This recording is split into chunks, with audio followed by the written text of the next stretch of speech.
আসসালামু আলাইকুম। 2026 টি-20 বিশ্বকাপ নিয়ে ইন্ডিয়া পড়েছে একটা বেকায়দায়। একদিক দিয়ে ইন্ডিয়া বিভিন্ন পাকিস্তানি বংশোদ্ভূতদেরকে ভিসা দিচ্ছে না। যুক্তরাষ্ট্র বলেন, কানাডা বলেন, এইসব দলে কিন্তু পাকিস্তানের বংশোদ্ভূত কিছু খেলোয়াড় রয়েছে, তাদেরকে ভিসা দিচ্ছে না। আরেক দিক দিয়ে বাংলাদেশের সাথে চলতেছে একটা সমস্যা। বাংলাদেশ ইন্ডিয়াতে বিশ্বকাপ খেলবে না, সাফ সাফ জানিয়ে দিয়েছেন। বাংলাদেশের ম্যাচগুলো যেহেতু শ্রীলঙ্কাতে আয়োজন করা হয়, আইসিসির কাছে একবার, দুইবার, তিনবার আবেদন করেছেন। ফাইনালি আইসিসি এটা মেনে নিয়েছেন। মেনে নেওয়ার পরে এখন সমস্যা হচ্ছে বাংলাদেশের গ্রুপ চেঞ্জ করতে যাচ্ছে আইসিসি। তো বাংলাদেশ বলতে সমস্যা নেই, আমরা প্রস্তুত আছি এটা নিয়ে। কিন্তু যে গ্রুপে বাংলাদেশ যাবে ওই গ্রুপ থেকে তো একজনকে সরাইতে হবে। ওই গ্রুপ থেকে যদি আয়ারল্যান্ডকে সরাইতে যায়, আয়ারল্যান্ড সাফ সাফ বলে দিয়েছেন আয়ারল্যান্ড ইন্ডিয়াতে বিশ্বকাপ খেলতে চায় না। তার মানে ইন্ডিয়া একেবারে বেকায়দায় পড়ে গেছে, মানে কেউ ইন্ডিয়াতে বিশ্বকাপ খেলতে চাচ্ছে না কেন? বা অন্য অন্য প্লেয়ারদের দলের প্লেয়ারদেরকে কেন ভিসা দিচ্ছে না, মানে পাকিস্তানি বংশোদ্ভূত হলে তাদেরকে ভিসা দিচ্ছে না। তো এটা একটা জটিলতা দেখা দিয়েছে, 4-5টা দেশের ভিতরে কিন্তু জটিলতাটা দেখা দিয়েছে।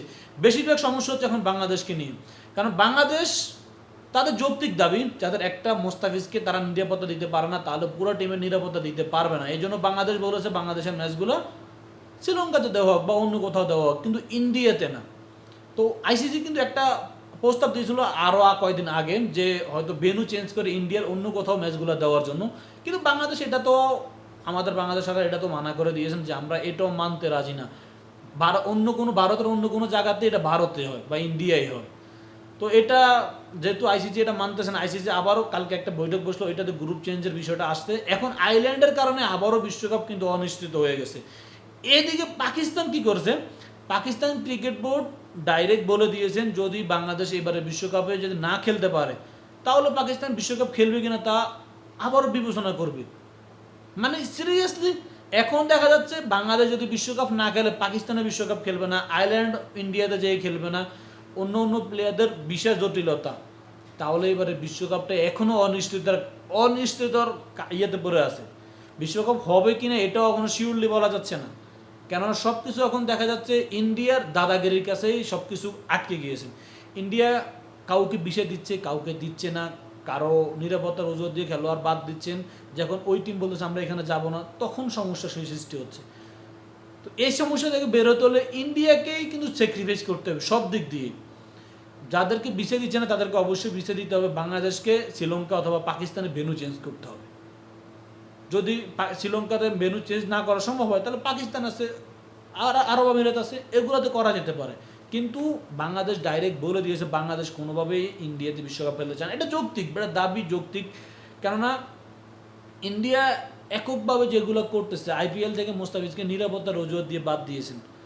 তারপর একটা দেশের প্লেয়ারকে যদি নিরাপত্তার অজুহাত দিয়ে বাদ দেন একজনকে, ওই দেশের সরকার তো অবশ্যই এটা নিয়ে অ্যাকশন নেবে, যে আমার একটা প্লেয়ারকে যদি সে নিরাপত্তা না দিতে পারে, আমার পুরো টিম, পুরো কোচ সবগুলো যাবে, দর্শকরা যাবে, তাদের নিরাপত্তা কীভাবে দেবে একটা দেশ?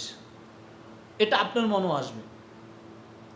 তো এখান থেকে ইন্ডিয়াকে এখন পরবর্তী কোনো আইসিসি আসর ইন্ডিয়াতে আসলে কিন্তু এটা নিয়ে অনেক, এই আসরটা এখন হয় কিনা শিওর না, পরবর্তীতে কোনো আসর আইসিসি দিতে গেলেও এটা নিয়ে অনেকবার ভাবতে হবে।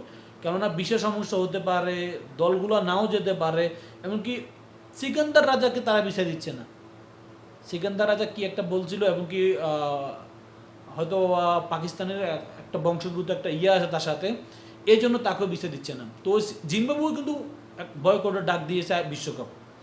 আপনি একটা দেশের বিরুদ্ধে কয়টা দল, কয়টা দেশ কথা বলতেছে, তারপরও ইন্ডিয়া এখনও নিজেদেরকে মানে ধরে রাখছে বিশ্বকাপ তারাই আয়োজন করবে, পুরো ম্যাচ তারাই খেলবে, শুধু শ্রীলঙ্কাতে পাকিস্তানের কয়টা ম্যাচ হবে আর সবগুলো ওদের এখানে হবে।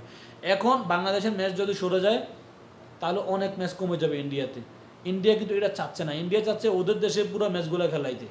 তো এটা তো মানা সম্ভব না ভাই, এটা কোনোভাবেই সম্ভব না। তোমরা নিরাপত্তা দিতে পারবে না। আগে একজনের বেলায় একটা বলতেছো, এখন যখন চাপে পড়ছো, এখন তোমরা রাষ্ট্রীয় নিরাপত্তা দিতে চাচ্ছ, আরও অনেক কিছু দিতে চাচ্ছ, এটা তো আর মানা যাচ্ছে না।